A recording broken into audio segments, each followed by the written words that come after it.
Motherhood is all-consuming. Having babies, nursing, feeling the fear of loving someone that much.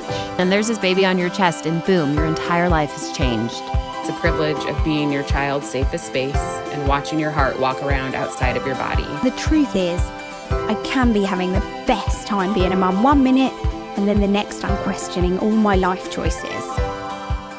I'm Lo Mansfield, your host of the Lo and Behold podcast. Mama of 4 littles, former labor and postpartum RN, CLC, and your new best friend in the messy middle space of all the choices you are making in pregnancy, birth, and motherhood. If there is one thing I know after years of delivering babies at the bedside and then having and now raising those 4 of my own, it is that there is no such thing as a best way to do any of this. And we're leaning into that truth here.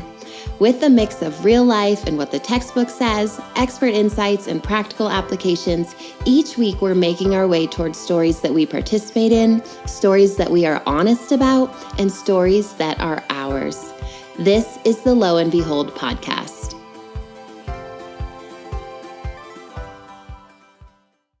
I have to be honest with you. I sought out today's podcast guest to talk about a specific postpartum topic, and then we ended up not getting into it today because I was loving the conversation that we were having and I didn't want to divert. So when I have this guest come back, because I am going to, you'll want to tune in for that conversation as well.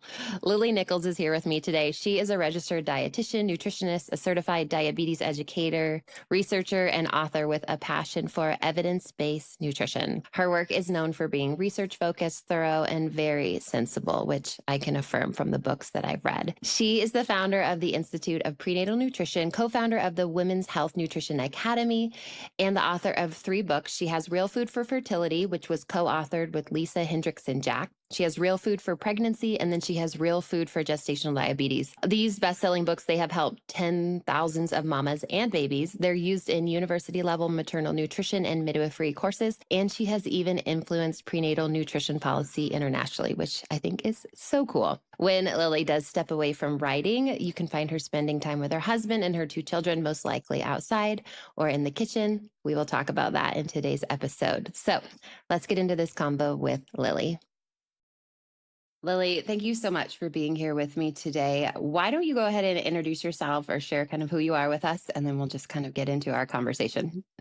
Yeah, sure thing. So first of all, thank you for having me. I'm a registered dietitian, nutritionist, and diabetes educator, and I focus on women's health through the lifespan. So preconception and fertility through pregnancy complications like gestational diabetes, as well as postpartum and breastfeeding. So I think a lot of people know my work for being, research focused and looking at, where are the gaps in our current guidelines, because they miss the mark in many ways, and like what can we learn from the more recent research that's out there. So I'm just trying to bridge that gap. There's about a 17-year gap between new research making it into guidelines and policies. And so I try to help to shorten that lag time, so we actually are getting women proper information for optimal nutrition and optimal development for their babies, rather than letting about 20 years go by before that information hits the mainstream.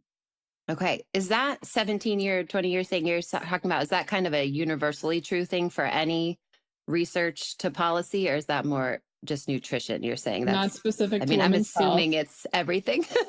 There's literally a research paper that's like, what is the gap between research and clinical practice, I think is what it's called. And they looked at this huge body of evidence and found that on average it was about 17 years between new information coming out and it actually being incorporated into practice.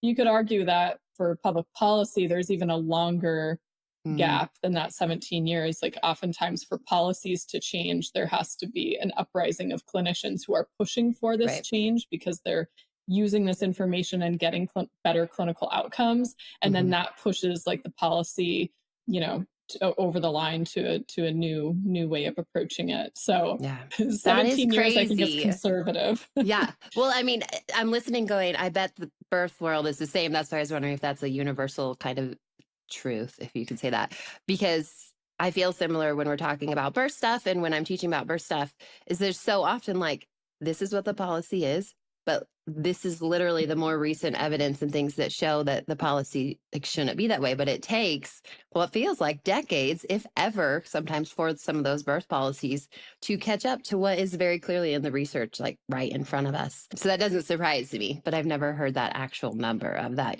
2 decades they sort of catch up. So anyway, that's why people like you are bridging the gap. Okay, so I brought you on and I told you before we started, there are some different little things that I want you to talk to us about because I just think it's stuff that is being kind of like misinformation out there in pregnancy or stuff that's lacking in pregnancy or postpartum about nutrition. But I wanted to kind of start with just like a very fundamental, if you could make some really simple recommendations for all of us to follow, like we find out we're pregnant and you say, okay, I want you to start drinking 10 glasses of water and eat 6 eggs or whatever. But if you have some kind of really general stuff for the people who are like, I'm so overwhelmed already because here comes all this is what you should be doing now that you're growing a baby. And really, I know preconception might be a separate conversation too.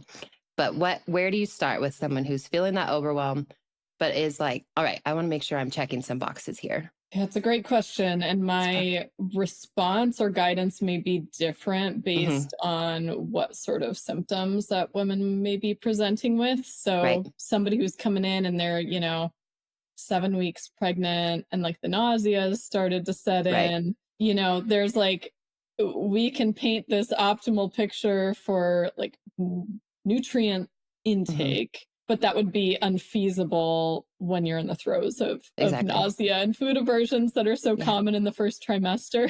So it depends on when I'm catching somebody and what's going on. So speaking from like an optimal perspective, like we want to make sure mom and baby are getting optimal nutrition, and we're just going to ignore the nausea part of the equation for right now. One of the things I would first focus on is getting an optimal amount of protein.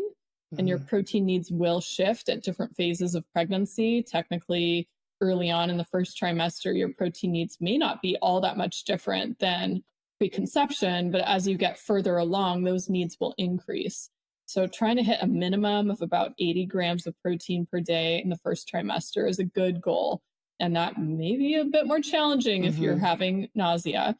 And that amount of protein may vary based on your body size. So somebody who's very small, they're like, 5 feet tall and 100 pounds or something. They won't need as much protein as a woman who's like 5'11" and also like a power lifter who's, has a lot of muscle repair that needs to happen, right? So there's room to adjust that up or down. But as a general rule, about 80 grams is like a good starting point.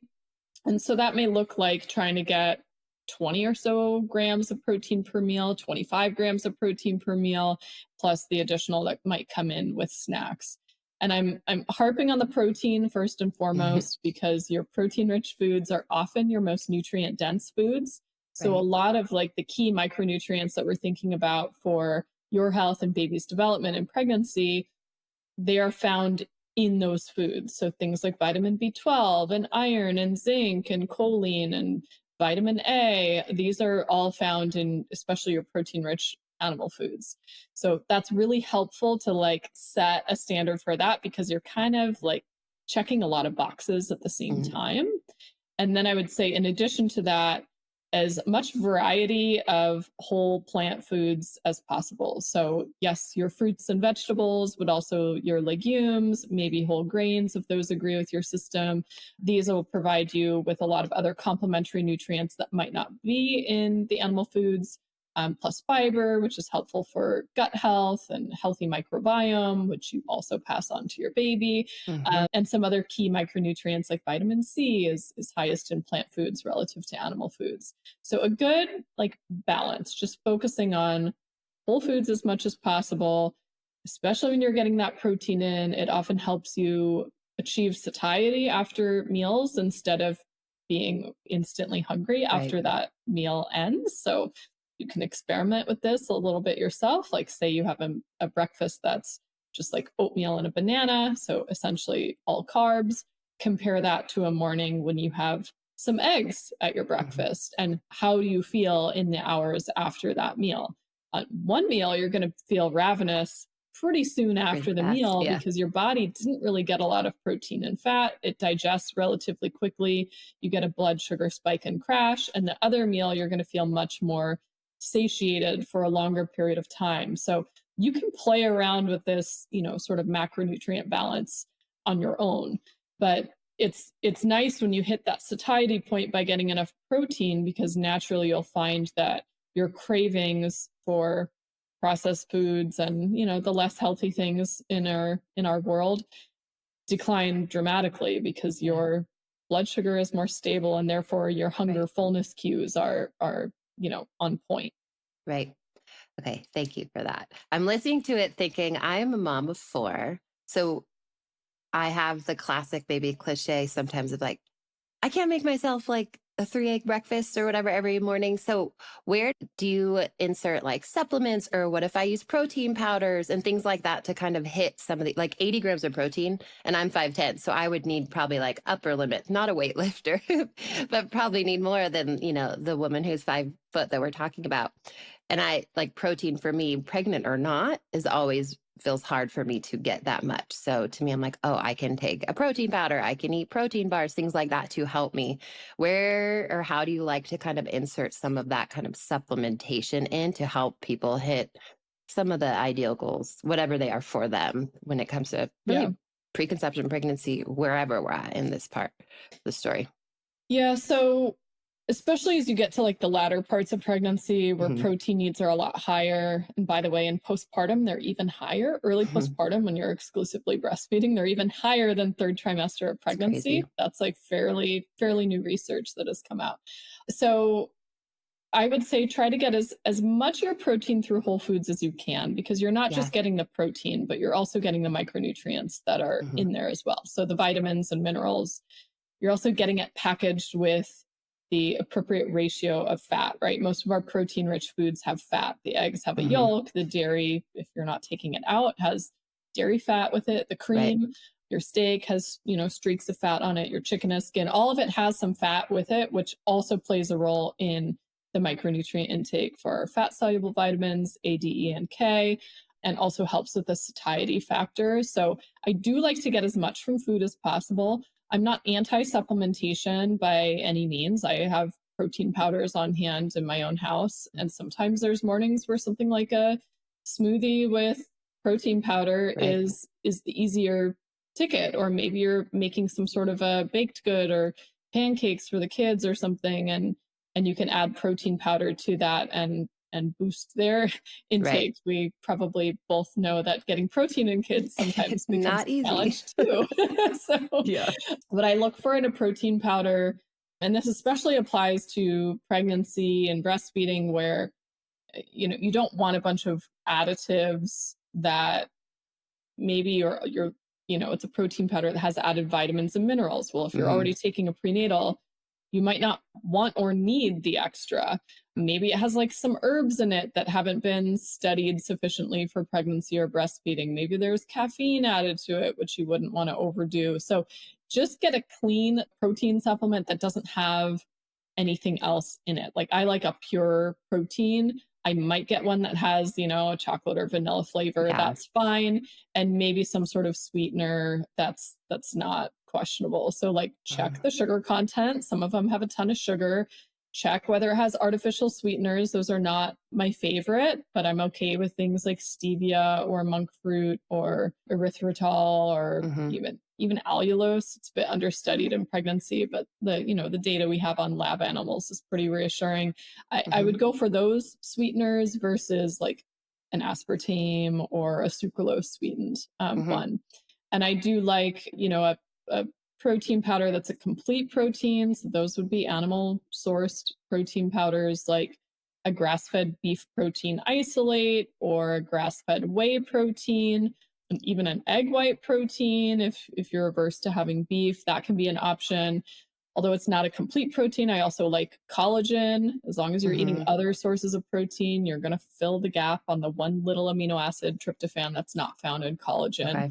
So collagen protein is also a great choice. And I would just keep it to like maybe 1 or 2 servings per day. So again, it's like helping you meet your protein goals, but is not completely replacing all the other protein that may be coming in your diet. So maybe you're getting, 20, 30, 40 grams of protein from a protein powder or bar or shake or something, but the rest of your protein is coming in from whole foods. I've got no issue with that. And one more thing I want to add is make sure you're purchasing from a brand that does third-party testing, because protein powders can be contaminated with things like heavy metals. This is less common in the animal-based proteins, whereas things like rice protein and pea protein tend to be pretty high in some contaminants like possibly lead or arsenic or cadmium. The animal ones are a little less likely to be contaminated, but you still want to be going for a brand that is doing their due diligence on contaminants. Okay. And that's something that's usually pretty readily available in the information, right? The third-party testing. I feel like I've seen that in places, seen it on websites. How obvious is that for a consumer to find? It's becoming more commonly available. Okay. I think brands are feeling more pressure to provide that. So what you can ask for is a certificate of analysis or, purity, quality testing, third-party testing, independent lab testing, and see what they do. It's a bit of a red flag if they're doing this testing in-house. It's nice to have a third party doing the testing so you can verify that. Yeah. Okay. And I'm assuming we can talk about where people can find you later, but I'm assuming you have some recommendation. I know you have your book, obviously, with a ton of information about what we can be eating and how to do all of this well. And then on your website as well, do you have recommendations of brands, products, things that you do feel good about or that you consider, let's say, quote unquote, clean, kind of some of the stuff that meets some of the guidelines that you've kind of just laid out for us that they can find? I do. So over at lilynicholsrdn.com/codes, or you could just go to my website and search codes and the page will pop up in the search results. Yeah, that has a number of options. So I also have a blog article on collagen specifically where I link out to some good options. So yeah, it's on my site.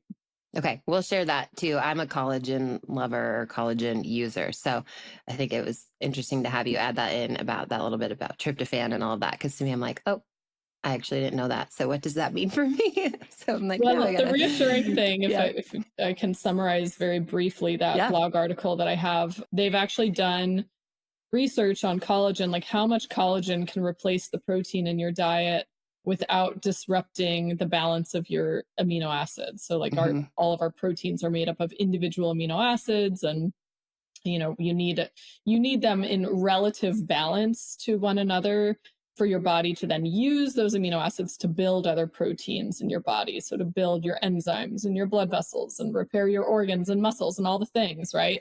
So there's been a lot of chatter about, oh, collagen is no good because it's not a complete protein. Well, they did a study on this and they had people consuming fairly low amount of protein, like the RDA for protein, which for men, I think it's like 55 grams a day. Like it's really low. For women, it's about 45 grams a day. So they had them eating a fairly low amount of protein. They replaced 15 grams of that with collagen. And we're checking to see, did it disrupt amino acid balance in the body? And it didn't. Okay. So assuming even if you're getting like bare bones amounts of protein, because the RDA is like 10% of calories from protein. It is nowhere close to optimal. Even if you're doing that, replacing a third of your protein with collagen, you're fine. So if you're getting, 80 grams or 100 grams or 120 grams of protein a day, or maybe even more, you should have zero concern about having a serving or two of collagen per day. It's not going to mess anything up. And it's kind of ironic that even comes up as an issue because plant proteins are also lacking amino acids, and nobody's like, oh, the protein you're calling getting from beans doesn't count. Like nobody calls that out, but with collagen, suddenly there's like an uproar and everybody's concerned. It's really less of a concern than we think. It's just like, don't get all of your protein from collagen. Like, don't have a no protein diet and then take a whole bunch of collagen. Like, that's not going to be any good. But assuming you're eating like a normal human and not taking things to extreme, and collagen is additive to what you're consuming, you're fine. Okay. So basically that little bit that collagen is missing, which other plant-based protein are missing, you're saying as well, the gap is filled when we just eat regular protein and like put it all together, right? Plant proteins are missing a different amino acid, but yes, like you're getting plenty of tryptophan from other things in your diet. Proteins that I eat. Okay. It's no concern. Yeah. It's perfect. It's a good summary of that, because I was like, what am I going to do with that information? Yeah. Okay.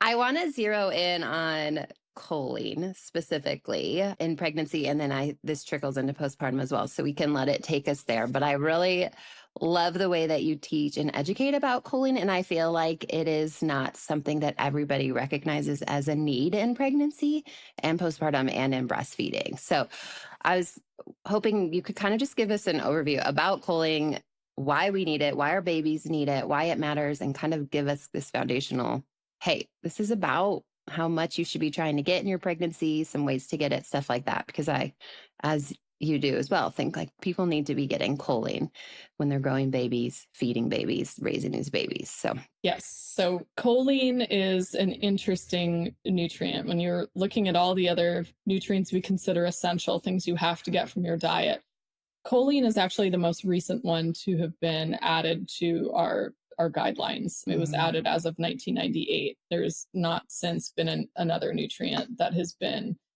previously considered non-essential and then suddenly considered essential. And it's kind of acts like a B vitamin. It was just named after the B vitamins were named. So they didn't give it like a vitamin B13 or something. They didn't give it a number, but it really acts in tandem with nutrients like folate and vitamin B6 and vitamin B12 and riboflavin. Like a lot of these same key metabolic pathways are using many of the same nutrients. So choline is right in the mix. Choline is, something that is found mostly in animal foods. You find it most concentrated in liver, egg yolks. Those are by far the top two sources. Other organ meats, meat, fish, poultry, slightly smaller amounts in dairy products. And then you find it in fairly sparse concentrations in plant foods, the richest sources being beans and legumes, nuts and seeds, cruciferous vegetables like broccoli or Brussels sprouts, and did I say nuts and seeds? Nuts and seeds, and shiitake mushrooms. But like, as you start looking at the relative concentrations of it, you need like 2 cups of cooked beans to equal the choline concentration in a single egg yolk. So it gets really difficult to hit the mark for choline if you're cutting out animal foods, which ironically, the high cholesterol animal foods tend to be the ones with the most choline. And those were the ones that we were told to avoid for so long, right? Yeah. So like more than half of our intake of choline comes from egg yolks specifically. Thankfully, I feel like the tides have turned a little bit on eggs and people are less afraid of the yolks now as they were in the 80s and 90s. But when you talk about delays in nutrition information making it into the masses, the egg yolk shift and the choline recommendations are certainly one of them. Yeah. So why is it important to pregnancy? We know that choline plays a role in neural tube development. So just like folate can help prevent neural tube defects, likewise, the same goes for choline.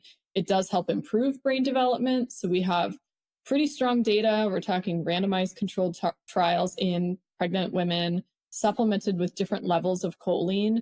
And the ones who were supplemented with higher amounts of choline, which are more than double our current recommended intake, by the way, their babies have better brain development, problem-solving skills, reaction time, not only in toddlerhood, but this study has now published data up to age 7 on this same cohort of mothers and children. And the same held true at age 7. And that's regardless of what the kids consumed in infancy and childhood or whether they were breastfed or not. There was a substantial improvement in their brain development when the mothers consumed double the amount of choline of what our recommendations are during their pregnancy. So it's pretty cool. So speaking of like amounts, and there's other benefits of choline that I can circle back to, but speaking of amounts, our current recommendations in pregnancy are 450 milligrams per day. And that study supplemented the treatment group that had the better brain development with 930 milligrams per day. In breastfeeding, the recommendation is 550 milligrams per day. So you could see an increase of 100 milligrams relative to pregnancy. However, we also have research using that 930 milligram amount showing improvements and better choline transfer into breast milk and whatnot. So I think the 930 milligrams is a good goal. You'll see if you tally up your choline intake, you can use a free app like Chronometer to do this. You have to toggle on choline in the settings. It doesn't always show up on the dashboard unless they've very recently updated that. But if you track your choline intake to be like, how much am I getting? You may hit, 400 or 500 milligrams per day. It does get pretty tricky to get beyond that unless you're a pretty heavy consumer of things like eggs, or you regularly have organ meats in rotation, or you eat just a high amount of animal protein in general. But you can tally it up and see where you're at. I still think it's great. Like if you're exceeding, the recommended intake of 450 milligrams in pregnancy, you're still doing pretty good. You're doing much better than the average woman who's getting less than 300 or, 250 milligrams per day, and certainly better than vegans and vegetarians have the lowest intake by far because the food sources are far less concentrated in choline. So especially in the individuals who don't consume eggs, that's a dramatic shift in the choline intake for sure. So that remind us how much choline about is in one egg. I don't know if you've said that yet, and I can't remember. It depends on the size of the yolk. So it can be, 115, 120 milligrams, upwards of, for maybe like a jumbo egg with a really big yolk, 150 milligrams. So yeah, it varies on the size of the egg. And then, but obviously pretty significant, like 2 large eggs gets you up to 250, 300. So that's pretty good. Exactly. Hit right there. Exactly. If you're getting a couple eggs a day, you are well on your way to meeting your choline needs. Good quality prenatal vitamins will include some choline. It is an expensive ingredient, and it's also a bulky ingredient. It takes up a lot of capsule space, and it also tends to have kind of a strong smell. Some types, like choline bitartrate, has a strong smell. And so it's tricky to get supplement manufacturers to want to include a reasonable amount of choline. Like a lot of them will be like 20 milligrams or 100 milligrams because they don't want to add to the capsule count. And customers already are like, I don't want to take so many capsules. Like I get it. I hate swallowing pills too. However, like it may be beneficial to just like suck it up and take the capsules if you're not hitting the mark. And it is something you could supplement with separately as well, separate from a prenatal, if you wanted to double up on your intake if you happen to be particularly low in choline intake. I was looking at a few different prenatals a while ago that do say, hey, we have choline now, which stood out to me because I don't remember seeing those options. Like when I had my first 8 years ago, I don't remember seeing choline being noted, kind of on labels and stuff like that. And I'm seeing it more now, but looking at the values, a lot of them are like, 50 milligrams or something. They are small. So in my head, I'm reading it and I knew some of these more current recommendations and was thinking, well, that still doesn't really get me that much closer. I should just like eat another egg, essentially. So I think it's nice to see it's in there, but then nice for all of us to know, sitting here listening to you, that we still might need a little more. We want to focus on it better with our diet, or we need a fuller supplement that's just choline or something like that. Like you can't just say, oh, good, my prenatal has choline. Check the box. Like look at that number. It might not be as big as you think or want it to be to meet the recommendations, or to really go past them. Like it sounds like is obviously really beneficial too. So yeah. And then, to set kind of a standard, when you look at how much choline women are consuming in the US, like 90 to 94% are not even hitting that 450 milligrams per day. And we're seeing this decline as plant-based diets have kind of come in vogue. It seems like that's kind of on the way out. I don't know, at least from what I'm seeing. I see a lot of people transitioning back to including animal foods. But that is one of the challenges. Like when you have, I mean, our guidelines really promote going more plant-based, more plant protein. And one of the challenges is that you start to run into issues with certain micronutrients that you're not getting enough of. Right. Choline is a major one. B12 is a major one. Iron and zinc are major ones. DHA, there's many. But choline specifically, it's like your animal foods are so much more concentrated that you really do run into an issue here. And it's not one that I see, again, it's gaining steam, but I've been teaching on this for like more than 15 years. And I remember 15 years ago, I taught at a conference on gestational diabetes. And I think I had a few lectures, but one of them was on breastfeeding. And I was talking about choline. And I asked the audience, this was all health professionals, about a third of them were dietitians, a couple hundred people in the room. And I asked like, hey, show of hands, how many of you are familiar with choline and its importance in pregnancy and breastfeeding? And I swear I had like 10, 20 hands out of a group of hundreds of health professionals. I think if I asked this today, more than half would raise their hands, especially among the dietitians. There's just so much research on it now, but it's really been slow, right? And that was already, a decade or more after the guidelines had come out saying this was an essential nutrient and setting a standard. And yet that standard that was set, that 450 milligrams, sorry to keep like going on this, but I think this is interesting for people to know. That level was based solely on data from adult men. So they put men on a low choline diet and then saw what happened. Because the assumption was, well, our body can make some choline, so therefore it's probably not essential. Well, you put men on a choline deficient diet and what happens? Choline is so important for liver health that they develop liver issues. They develop fatty liver disease. It is actually, and this is rare in the medical world, like it is a cause and effect situation.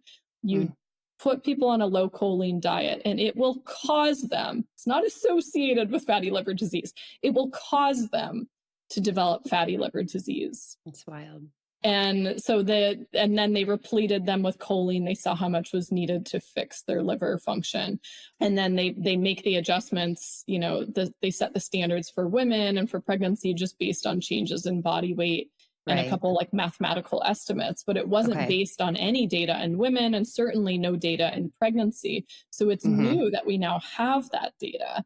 Right. And randomized controlled trials at that, it's really high quality data. We absolutely should be changing the standard for, a higher amount of choline. And what would that look like on a population wide scale? Like maybe there would be requirements for prenatal vitamins to contain a minimum amount of choline, or maybe we would revise our guidance on vegetarian or certainly vegan diets in pregnancy, or at least have separate recommendations on higher choline supplementation for those groups, right? But it's like, we're not there yet. Like it'll take some more time. Maybe in 50 years. Yeah. This is helpful though, because I feel like this was something I randomly came across in my breastfeeding education about choline being in sunflower lecithin being like an active ingredient, and we can speak to this actually, like, and how it plays a role in clogs and lecithin and choline being in lecithin and all that. That's where I really came across it and almost like tracked backwards and realized, oh my gosh, we need a lot more of this than I realized in postpartum and breastfeeding. Oh wait, we actually need a lot of choline in pregnancy. So I almost to me, it feels like I worked backwards because it came more from breastfeeding education. And so I think I am grateful to be able to talk about it, or know that there are people talking about it. It is coming more to the forefront. Again, you're probably like, I've been talking about this for 15 years, but the rest of us haven't been, because it does seem like incredibly valuable, important, necessary. And it has just been a little bit, to me, on my side of things, feels still like pretty quiet. And this, I don't want to say it's an easy thing to do, right? It can be hard to get all that we need of any of these things that we're talking about, but certainly not that complicated to add in to kind of, hey, I want to get my protein, I want to get my choline, and really going back to where you started of if we eat whole foods more than just hitting a supplement, we're getting, I was thinking about eggs, right? We're getting protein and we're getting choline or the dairy, the different things you listed. Like that's obviously why there's so much value when we can in eating the whole food, because it's not giving us just protein. It's like, oh, my egg's going to give me multiple things. And that is always going to serve me better than just the protein powder or whatever supplement we're talking about. So I guess just going back to that maybe 50 years from now, though, it's so good. I think that it is being talked about and shared in these channels in these ways until we maybe get that policy change or that recommendation change that we now know to be very slow in coming, even though it's necessary. It should be coming. Yeah. And on the breastfeeding front, we don't know for sure like the mechanism by which supplementing sunflower lecithin helps reduce clogs. And for some women that can reduce the risk of mastitis, of course, because if you have a clog, you're going to probably develop mastitis unless you can clear it.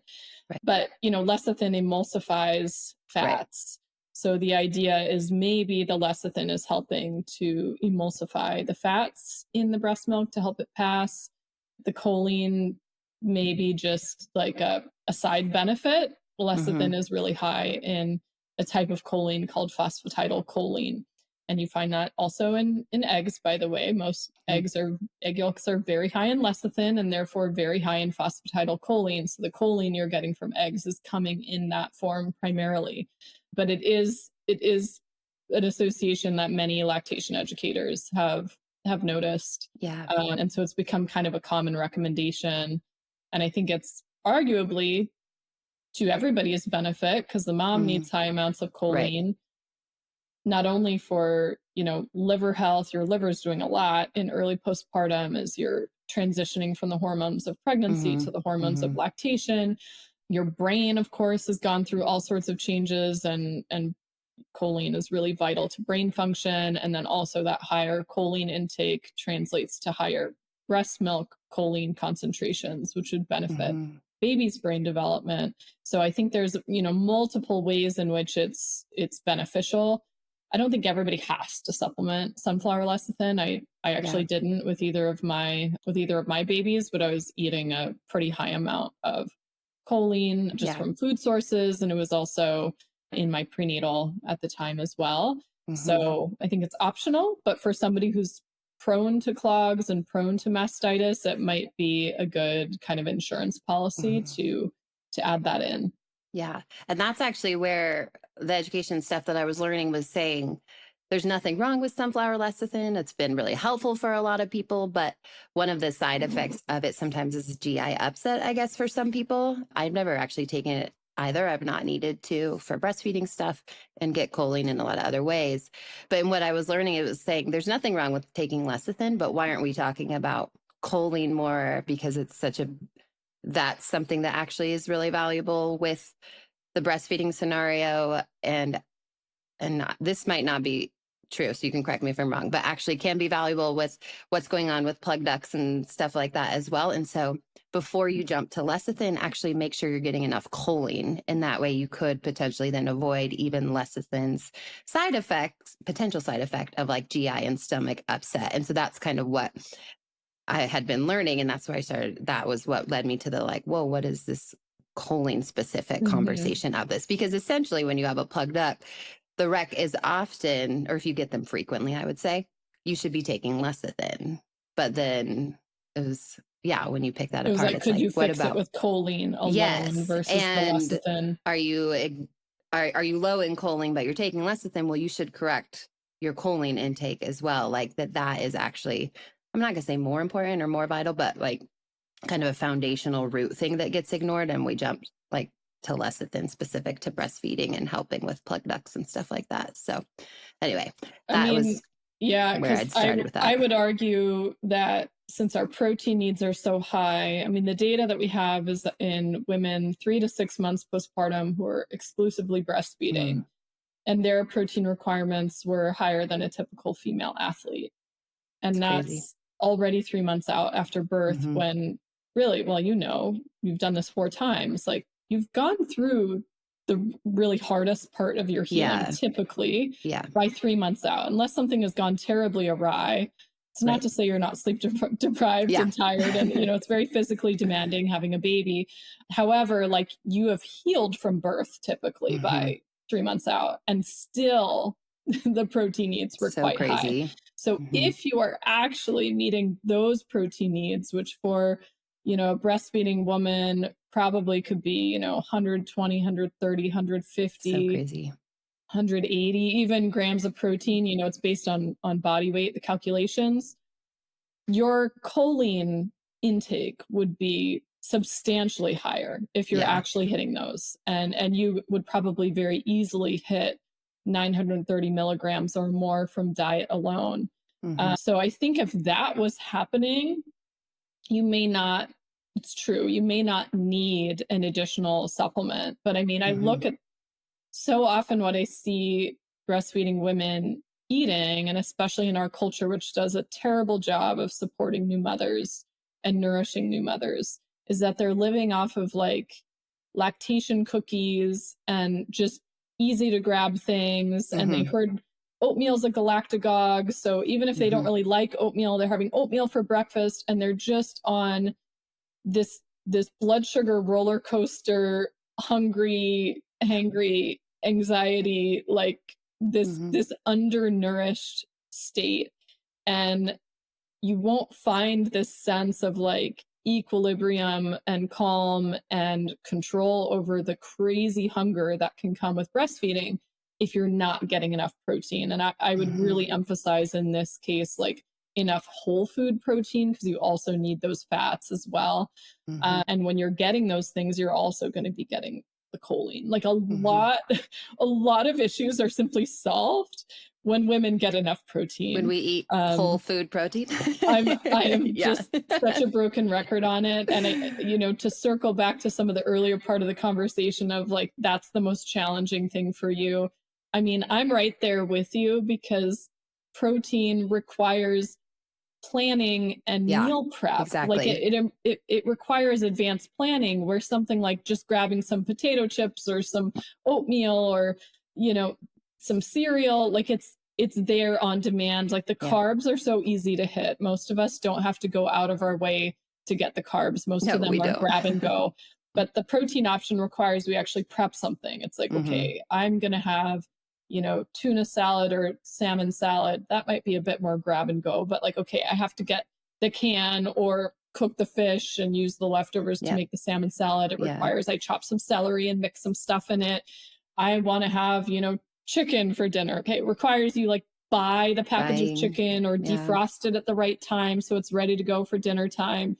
And so for me, I find that with my meal prep and grocery shopping, I'm mostly planning around getting enough protein, because like filling in the gaps is not hard. It's not hard to throw on some rice or pasta or beans as a side. It's not hard to like throw in a vegetable side or make some coleslaw, but like planning that, okay, we are going to have pot roast for this meal, and we are going to have pulled pork for that meal, and we are going to have chicken, drumsticks for this meal. That requires that I like plan it out, have it ready at this time, and not spoiled yet, right? There's like a shelf life on fresh proteins.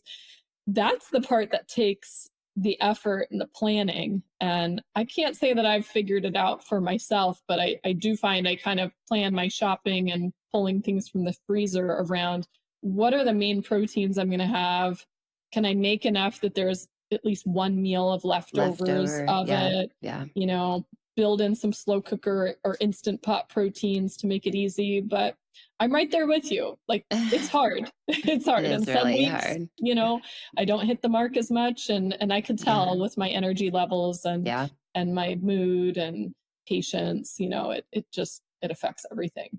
It makes me think like meal trains, bringing food to postpartum moms, love it. Like I will do that until I am no longer able to cook food for someone.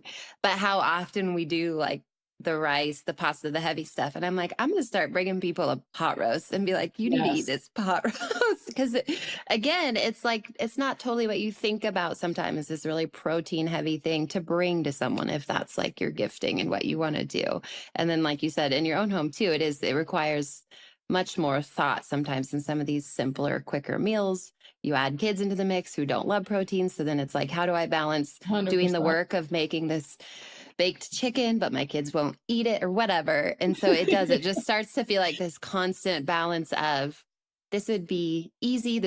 And for me, sometimes I'm like, this would allow me to like, I'll say serve more people. Like, what if I made this quickly for a friend and my kids and myself? But there's that balance of like, but we're not also all really totally getting as much of what our body needs. And so trying to balance that sometimes, I think, whether it be in your own home or for someone else or whatever, it can feel a little bit, I guess, frustrating would be the word, because it's like, I want to do the right thing, but it is more complicated. I know it does take some planning. And yeah, I mean, I've been there. I have one kid who's kind of a picky eater right now. It goes through phases. You've probably seen with your own kids, where my older one is completely grown out of it, thank goodness, and will eat anything. It's great. But my younger one is still kind of in that, they push their like independence, and it's almost like not even that they don't like the food. It's just part of brain growth and development, like asserting yourself and boundaries. And it is what it is, right? We roll with the punches on it, but I still do try to simply make the protein option, whether or not they're going to eat it. Sometimes it's not worth the battle, or we find an alternative. But, in terms of prepping, I do find things like the slow cooker and instant pot options make it really easy. So like a pot roast or pulled pork, you just throw the meat in, maybe with some veggies and your seasonings and whatever little bit of liquid in there, and like it's good to go. Like we literally did that last night. I got like a chuck roast, and we did like a beef birria, like a Mexican shredded pork sort of thing. And I put that in the Instant Pot at like 3:30, and it was, ready by 4:30. I mean, it was easy. Then we made rice on the side and some coleslaw, and, called it a day, and the leftovers will go into tacos or something like that tonight. And those are the sorts of things that can work really well for postpartum meal prep as well. So like in my second pregnancy, when I had learned the hard way that like, wow, it's really hard to cook when you have a baby and you have to plan ahead or accept a lot more help, right? We all learn the hard way. I started at about halfway through the pregnancy, just making a double batch of one meal per week that would be kind of a freezer friendly option. So the soups and the stews and the pulled pork and the casseroles and things like that, I would just cook double and then freeze one. Granted, you have to have the freezer space, but we had done that. We had room in our deep freeze for it. And so by the end of it, I had approximately 20 full meals pre-prepped, many of them serving more than one meal's worth of food, right? You make a whole lasagna or something. You got maybe 2 meals for the whole family. So that can simplify it a little bit for some people, because I couldn't figure out, like, at the time with a toddler, how to set aside like, okay, you're going to have this whole week or Sunday or something of like meal prepping multiple things. I'm like, I can't, Sundays. That's impossible. Like where I was at that stage in life. And so that was one way that I made it work, but it can also work well for bringing something to a friend. Make a double batch of pulled pork, bring half to the friend for their postpartum. You got the other half for your family.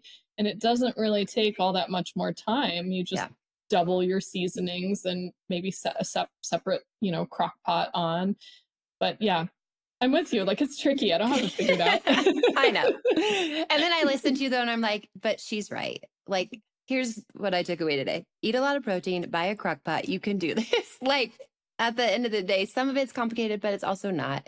We just need to be, I think maybe be a little more thoughtful, or be willing to give a few minutes to the meal prepping part of it, or how we buy our groceries, so that these things are available to us. And then we can just throw them in the crock pot because we took the time to snag them at the grocery store, and give it. So it asks some time of you, but it doesn't have to, you don't have to feel like you're changing your entire diet to meet some needs. Like, we can do some simple things like you just described. And those have really good impacts on our health. And then when we are pregnant, the baby's health and growing that baby well and all of that stuff. So and eat at the your end of the protein, day, people. Sometimes it takes, in a way, like less work. Yeah. Because when you're buying things that are pre-packaged, pre-made, you get such a smaller quantity than when you're making like a full pot of something for the whole family, or a whole like sheet pan dinner or something. You get this box of a pre-made thing, and it's usually like expensive too for really expensive. how much food you're getting. Yep. And it's like the flavor isn't good and the texture isn't right. It's like I've tried all the different things to like hack the meal time so I don't have to spend as much time in the kitchen. And I keep coming full circle to like, you know what, even as much as I don't want to do it some days, that time spent in the kitchen pays back in dividends, because you get many more meals out of it. Everybody feels better and more satisfied. You can flavor things exactly how you want. It's just like, you know what? I mean, I still have my last minute options, you know, that are not perfect, but we do what we got to do. But the more of those meals that I can fit in, even if you're starting slow, like you're like, I'm going to make one home cooked meal this week. And you're like, just dipping your toe in the waters. Like there's a trade-off when you don't spend that time in the kitchen. And I haven't figured out how to remove myself from the kitchen. Like, I don't know that we can fully. I mean, I think that's, part of being human and caring about the bodies that we've been given, truly. Okay, Lily, this is great. There were other things I wanted to talk to you about, but we'll save those for another conversation, I think. Why don't you let people know where they can find you? I know we mentioned your website once. I know you have a really helpful book as well. So kind of where people can find those, I'm assuming maybe in one place, and social media accounts as well. Yeah, for sure. So my website is sort of the main hub, links out to everything. So we talked about choline today. If you go to the little search bar, type choline, CHOLINE, and you'll find an article on that. We talked about protein requirements. There's an article on protein. We talked about postpartum. I think it's called Real Food Postpartum Recovery Meals or something like that. There's a whole article, links out to a whole bunch of different recipes for filling your freezer with healthy food, or giving those recipes to family members or friends to stock your meal train. There's just a ton on there. There's no paywall on my site. I'm allergic to moving over to Substack or anything. So my site has hundreds of articles free for the taking. There's also a link on my site to books, and that'll link out to my 3 books. I have Real Food for Fertility, Real Food for Pregnancy, and Real Food for Gestational Diabetes. And those are all linked on the books tab.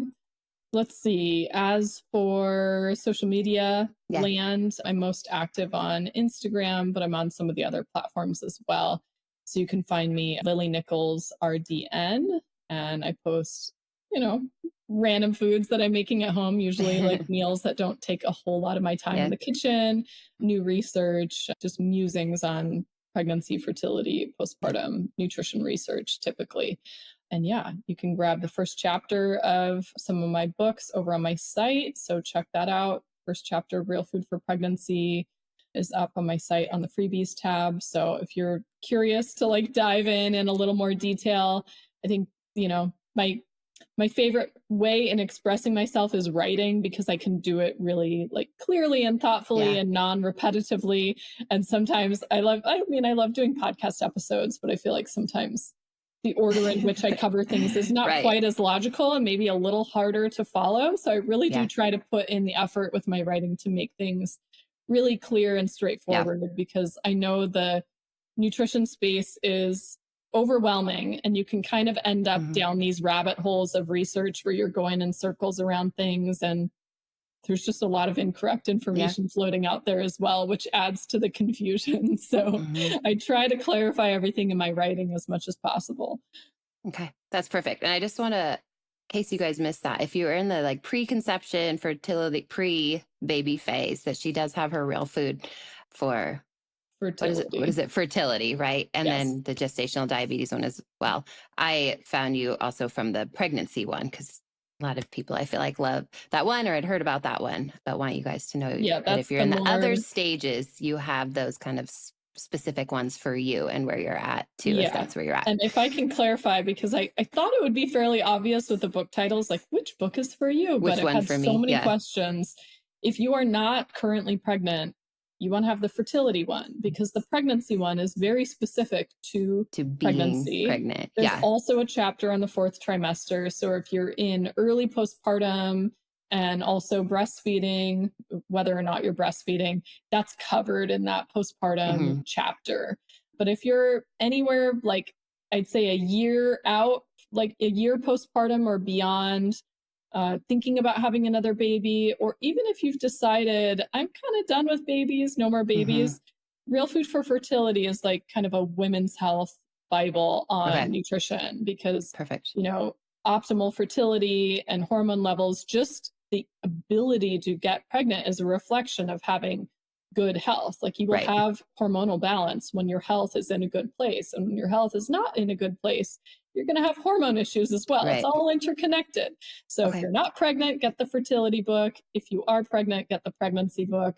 You only need Real Food for Gestational Diabetes if you get diagnosed with gestational diabetes. It is additive to the pregnancy content, and it is very specific to blood sugar management during pregnancy. So that's perfect. Least likely chance that you'll need the GD book, but it's there if you need it.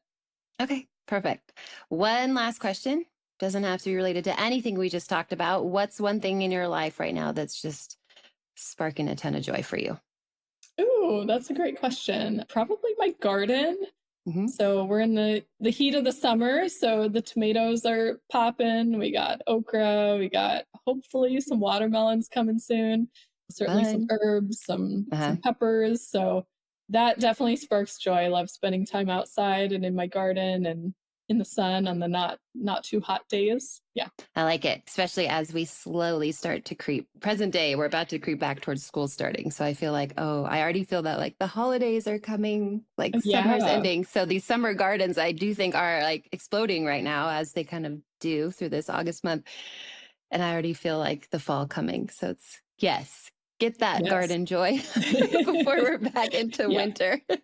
Well, thank you so much, Lily, for your time. This was helpful for me, even in my own day-to-day, and I know it will be for everyone else too. So thank you. It was fun. Appreciate it. Bye. Thank you so much for listening to the Lo and Behold podcast. I hope there was something for you in today's episode that made you think, made you laugh, or made you feel seen. For show notes and links to the resources, freebies, or discount codes mentioned in this episode, please head over to loandbeholdpodcast.com. If you aren't following along yet, make sure to tap subscribe or follow in your podcast app so we can keep hanging out together. And if you haven't heard it yet today, you're doing a really good job. A little reminder for you before you go. Opinions shared by guests of this show are their own and do not always reflect those of myself and the Labor Mama platform. Additionally, the information you hear on this podcast or that you receive via any linked resources should not be considered medical advice. Please see our full disclaimer at the link in your show notes.